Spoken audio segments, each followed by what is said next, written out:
Bienvenidos a esta entrevista cultural en France 24 en español. En la Feria del Libro de Buenos Aires nos acompaña Najat El Hachmi, que es una escritora de origen marroquí que vive en España, en Barcelona, y está presentando en esta feria su más reciente novela que se llama Madre de leche y miel. Najat, muchas gracias. A vosotros, gracias. Para quienes no conocen, no han leído la novela, no han averiguado mucho más, el nombre, ¿por qué Madre de leche y miel? Bueno, el nombre hace referencia a una cita que aparece al principio del libro, que es una cita de Erich Fromm. Casi todas las madres pueden dar leche, pero solo unas pocas pueden dar leche y miel. Y la miel tiene que ver con no solamente el alimento, o sea, el alimento como algo necesario para sobrevivir, sino el disfrutar de la vida, ¿no? Porque en mi novela aparecen unas madres que son muy de leche porque proporcionan todo lo necesario para la supervivencia de sus hijos en un entorno rural muy duro, donde realmente esa leche es fundamental para poder seguir con vida, pero también, a pesar de la dureza, a pesar de que tienen que afrontar unas circunstancias terribles, siguen teniendo la capacidad de disfrutar de la vida y de transmitir esa necesidad también de disfrutar de la vida a sus hijos. Y a sus hijas, sobre todo, que son las que más sufren en ese entorno. Es una novela que también habla de la migración y de la identidad, y hay un traslado de ese lugar originario hacia España, Barcelona. Sí.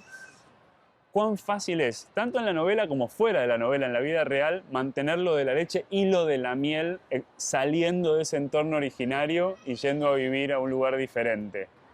Bueno, lo que ocurre es que esa leche y esa miel son elementos muy importantes de todo lo que se conserva una vez que se migra en relación al origen. O sea, yo creo que una de las cosas que más malestar provoca y más, no sé, a mí por lo menos me ha dado más materia literaria es esa sensación de pérdida que comporta la inmigración. Y entre las pérdidas más importantes están las de las relaciones afectivas y, por supuesto, la más importante de todas, que es el vínculo con la madre, ¿no? Ese echar de menos a la madre, esa añoranza de lo cotidiano, ¿no? Del estar en un entorno donde todo el mundo sabe quién eres y sabe cómo eres y te entiende exactamente cómo eres, ¿no?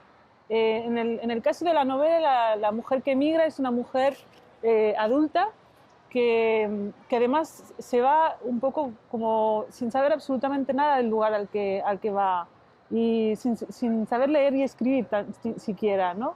Entonces ese emigrar a ciegas, sin tener nada a lo que agarrarte para poder comprender algo, a mí me parece un viaje casi épico, ¿no? O sea, una mujer así tiene que tener un coraje increíble para poder sobreponerse a todo lo que va viviendo, ¿no? Pero yo creo que para las mujeres, y en el caso concreto de emigrar de un país como Marruecos, la inmigración supone una ventana de oportunidad increíble, porque de repente estás en una sociedad con un, digamos, machismo nada, o sea, sin ningún tipo de complejo, ¿sabes? Un machismo muy, que no tiene, no sé, vergüenza de ser machista, ¿no? Y te vas a una sociedad que todavía tiene mucho machismo, pero por lo menos a nivel legal la igualdad está conseguida. No hay leyes en España que digan que tengan derechos distintos las mujeres de los hombres. En Marruecos sigue habiendo leyes que son distintas. Entonces yo creo que las hijas de la inmigración desde muy pronto nos dimos cuenta de la enorme oportunidad que suponía el hecho de estar en una sociedad como la española. ¿Vos alguna vez hiciste el ejercicio de imaginación de pensar cómo habría sido tu vida si te hubieras quedado en Marruecos? Piensa que esa idea, la de volver a Marruecos, durante muchos años nos producía un pánico terrible.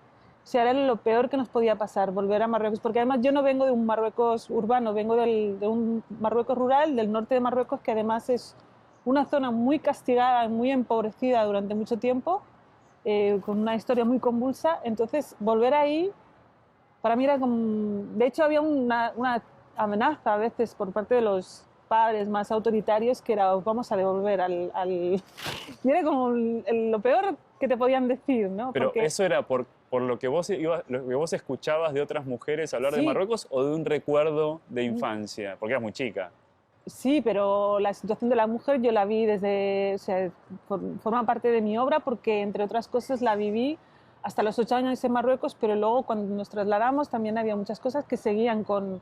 No, no, pero incluso ya te digo, en las familias que ya emigraron, esa amenaza era como una constante, porque además dependíamos administrativamente con los papeles y todo, dependíamos del padre de familia. Entonces, y hubo casos, o sea, casos que conocimos en los que el padre decidía que se acabó esa liberación tan insoportable para ellos y devolvía a las mujeres y a los hijos al país.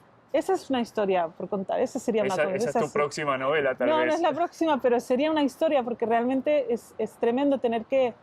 Mira, mi madre tiene una frase, ella es así muy... Bueno, que reflexiona de forma muy espontánea sobre las cosas y decía, es que cuando conoces lo bueno es muy difícil volver atrás. Ella hablaba en un sentido muy práctico, por ejemplo, sí, alguna comida el tener agua corriente en la casa y el no tenerla. Claro, cuando nos íbamos de vacaciones era como una aventura, ¿no? No tener agua, tener que ir a buscarla, no tener electricidad, tener que encender...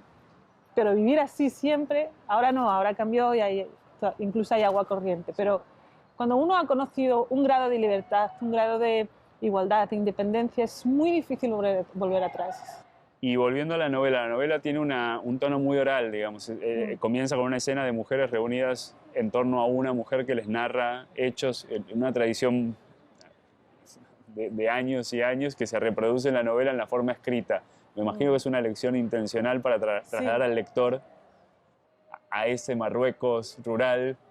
Bueno, ¿sabes qué pasa? Que yo tardé muchos años en descubrirlo, pero al final me di cuenta de que o sea, no me hice escritora solamente porque era muy lectora o he sido siempre muy lectora, sino porque antes de ser lectora había estado expuesta durante mucho tiempo y desde muy pequeñita a toda esa literatura oral. Como te dije, la lengua de mis padres es una lengua oral, no es una lengua que se escriba o quien la escribe es muy poca gente.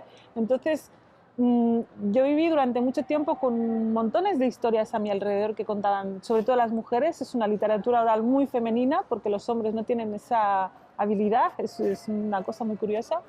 Y entonces, al principio no era muy consciente de eso y luego con esta novela es cuando realmente ha sido a propósito el incorporar o intentar incorporar, porque claro, ha sido un proceso bueno, complejo, ¿no? Porque al mismo tiempo que los personajes están hablando en una lengua en tu cabeza, pero los escribes en otra.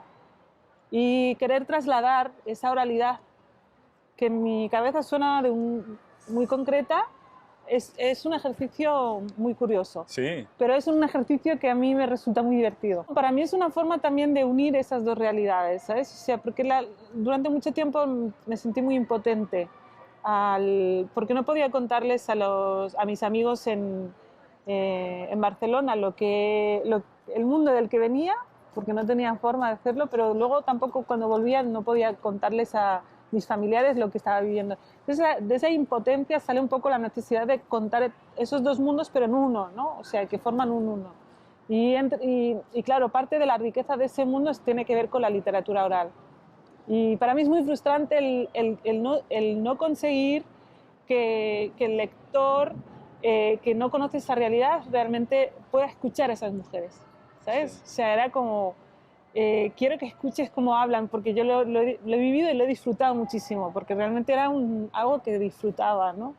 Tengo que decir, para ser justos, que no es que todas las mujeres tuvieran esa habilidad, sino que la tenía muy especialmente, y la sigue teniendo mi propia madre. Tiene una habilidad para narrar increíble. Tú estás con ella, te empieza a contar cualquier anécdota que le pasó de lo más cotidiana, y de repente estás dentro de un relato que te absorbe completamente. Es como que tu rol en la vida es un poco venir a transformar en palabra escrita todo lo que te regaló tu madre en oralidad. Claro, pero con una frustración muy importante, es que mi madre no me lee, no me puede leer, porque mi madre sigue siendo a día de hoy analfabeta. ¿Y alguien se lo lee en voz alta? Bueno, tengo una hermana que le cuenta lo que cuento, y es como un triángulo bastante curioso. Qué interesante. Sí. pero es como una frustración para De ella y tuya, de las dos. Sí, porque realmente o sea, yo conseguí acercar esos mundos, pero realmente también son mundos que están muy, muy alejados, ¿no? O sea, ¿cómo cuentas, por ejemplo, lo que es ser escritor a una persona analfabeta? ¿En qué consiste ser escritor, ¿no? ¿En qué consiste...? Bueno, también yo creo que es un punto bueno, de fricción o de, no conflicto, pero un punto doloroso que a la vez también es un motor para escribir, ¿sabes? Porque, ¿no? De esa necesidad de ir más allá de las circunstancias que nos han tocado, también es un motor para la escritura. Najat El Hachmi, muchas gracias por acompañarnos en esta entrevista en France 24 en español. Gracias. Y a ustedes muchas gracias también por acompañarnos y saben que hay más entrevistas y contenidos de la Feria del Libro de Buenos Aires en France 24 y france24.com.